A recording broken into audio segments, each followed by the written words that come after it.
Okay, guys, so I'm not here to sell anyone any blenders or anything, but I'm here to save you money.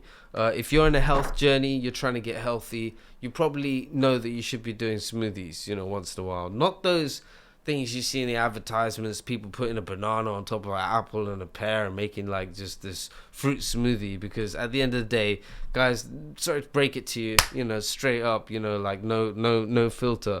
You just drinking sugar at the end of the day. Like that's why you enjoy your health journey so much, because you're basically drinking pure sugar.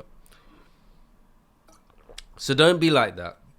Don't go around drinking sugar and telling people that you're into health and you make smoothies. So we need this much volume for our kale smoothies, our organic kale, because kale's one of the dirty dozens. Lots of pesticides and they're very bad for your health. Get organic or grow it yourself, and this is the volume that you want. Now, as you can see on this thing, it's not very big, and the actual cups that go on here are smaller than the amount of smoothie that you want to make. So it's very inefficient. It takes forever, and it's just basically useless. So let's not waste time talking about the Magic Bullet. Don't waste your money. So then I upgraded from a Magic Bullet to a Nutribullet, which is the same sort of principle, but it's a larger machine. So it's got the base just like that one, and a larger cup on the top. And the Nutribullet 600 watt also for me was a waste of money. The thing took 4 minutes. It was extremely noisy, like not noisy like the one I'm going to recommend, but noisy like about to break kind of noisy, like a rattling car that's just about to die. That kind of noisy, and you don't want that also, because even when I upgraded to the 900 watt version of that model, the Nutribullet 900, I found that the contraption at the bottom with the blade on it, that you screw the cup onto, then put on your blender and then blend, it usually unscrew by itself while you're blending, and you just have green stuff everywhere.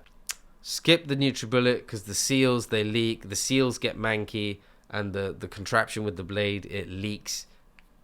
It's not and it takes usually at least 2 minutes. And even once you're done with them 2 minutes or 4 minutes, depending on the model that you've got, you'll find that a lot of the time the consistency of the smoothie that you're making, it's not how it's like you'll always get bits of stalk and leaves and stuff like that, and it'll be gritty. There'll be a gritty consistency to it, and that leads me onto the final blender. And I'd say, like, don't waste your money like I did and buy those 3 blenders and spend all that money just to end up buying a Vitamix anyway.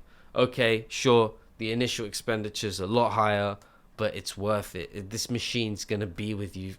It's probably gonna outlive you. Okay, it's probably gonna outlive you. And if you're like me and you make smoothies every day and you make your own hummus, it's essential. Just get it. It's gonna last forever. You get like a 5-year guarantee, warranty, whatever they call it. And I've used mine, and I called Vitamix. I didn't even know I had one, and they were like, "Oh yeah, you've got a warranty. Yeah, just send it in to us." They actually sent someone out to collect it.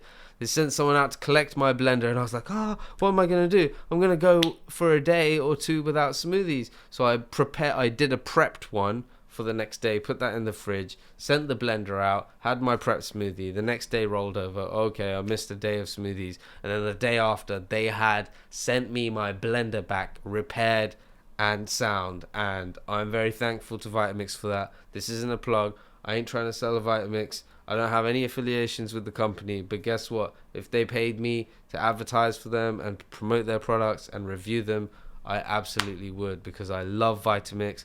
I will never ever buy another brand of blender again. I have the E310 model. The only gripe that I have with that is, the cup is plastic, and anyone who's a health freak or an environmentalist, we like to avoid plastic. We don't want to mess with the plastic stuff, because it matters, especially when you're blending high velocity blends, and the food is spinning against this plastic thousands of times every day, every month of the year. It's like you want to avoid that if possible. But now I know that there is a stainless steel blender cup available. Now you got to read the reviews on these things, because they don't fit all blender models, and they're not supposed to fit the UK models, but I checked up and apparently they do fit the E310. Haven't tested it yet, so I can't confirm that, but it looks like the exact same one. And reviewers have said that it works on the E310, not necessarily the Ascent, which is the model up. So be careful with that. If you do choose to get the stainless steel blender cup, save the money that you would have spent on those 3 terrible blenders. If you're serious about your health and you're gonna keep blending, just bite the bullet, get a Vitamix. E310 is a great model, and spend that money that you would have spent on a stainless steel cup. And thank you very much for watching this video. I hope it was informative. I hope it helped you with your decision if you choose to buy a blender. And if you want more videos like this about health and stuff like that, please like and subscribe to my channel. Thanks.